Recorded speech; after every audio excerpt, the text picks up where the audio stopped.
दोस्तों आप लोग अपनी UPSC, EPFO, APFC new exam 2026-2027 की प्रिपरेशन को 3 पार्ट्स में डिवाइड कर सकते हैं। पहला पार्ट है quant, reasoning, English plus current affair. दोस्तों बहुत ही इंपॉर्टेंट एरिया है जहाँ से एग्जामिनेशन में 45 क्वेश्चन पूछे जाते हैं। यहाँ पे क्वांट से अराउंड 10 to 12 क्वेश्चन पूछे जाते हैं और ये क्वेश्चन काफ़ी स्कोरिंग होते हैं।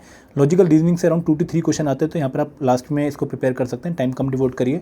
जनरल इंग्लिश एक बहुत ही इंपॉर्टेंट कंपोनेंट है जहाँ से एग्जामिनेशन में 20 क्वेश्चन पूछे जाते हैं और part A of the exam general English का ही होता है, तो यहाँ पर आप अपना मैक्सिमम फोकस दीजिएगा ताकि आप यहाँ पर मैक्सिमम स्कोर कर पाएँ।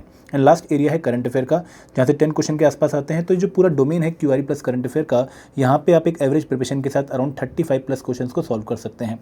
तो दूसरा जो एरिया है वो एक डिफिकल्ट एरिया है जनरल स्टडीज़ का, जहाँ से 35 क्वेश्चन पूछे जाते हैं। यहाँ पर इंडियन हिस्ट्री एंड कल्चर से 10 क्वेश्चन आते हैं, पॉलिटी से 10 क्वेश्चन आते हैं, जनरल साइंस से 10 क्वेश्चन आते हैं, इंडियन इकोनॉमी से 1 या 2 क्वेश्चन ही आता है, डेवलपमेंटल इशू से 2 या 3 क्वेश्चन आते हैं।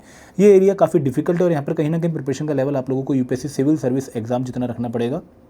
और जो फाइनल एरिया है वो है स्पेशल कंपोनेंट्स का। ये वो कंपोनेंट्स हैं जो हम बाकी एग्जाम्स में प्रिपेयर नहीं करते हैं, जहाँ पे सबसे पहले आता है industry relation and labour law, जहाँ से एग्जाम में 10 से 12 क्वेश्चन आते हैं। काफ़ी इंपॉर्टेंट एरिया है और इंटरव्यू प्रिपरेशन में आपका ये एरिया काम आता है।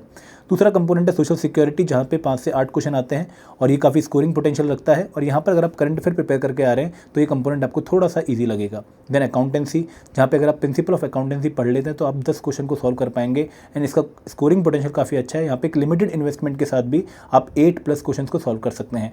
ऑडिटिंग 3 क्वेश्चन के आसपास एग्जाम में पूछे जाते हैं, इंश्योरेंस से 2 क्वेश्चन एंड कंप्यूटर अवेयरनेस से एग्जाम में 10 क्वेश्चन आते हैं। तो इस पूरे एरिया से भी 40 क्वेश्चन आते हैं। और दोस्तों सिलेक्शन का मूल मंत्र क्या है कि किसी भी एक एरिया पे ओवर फोकस मत करिए, इन तीनों एरियाज़ की प्रिपरेशन को बैलेंस रखिए ताकि आप एग्जाम में एक अच्छा स्कोर लेकर आ सकें। Thank you very much.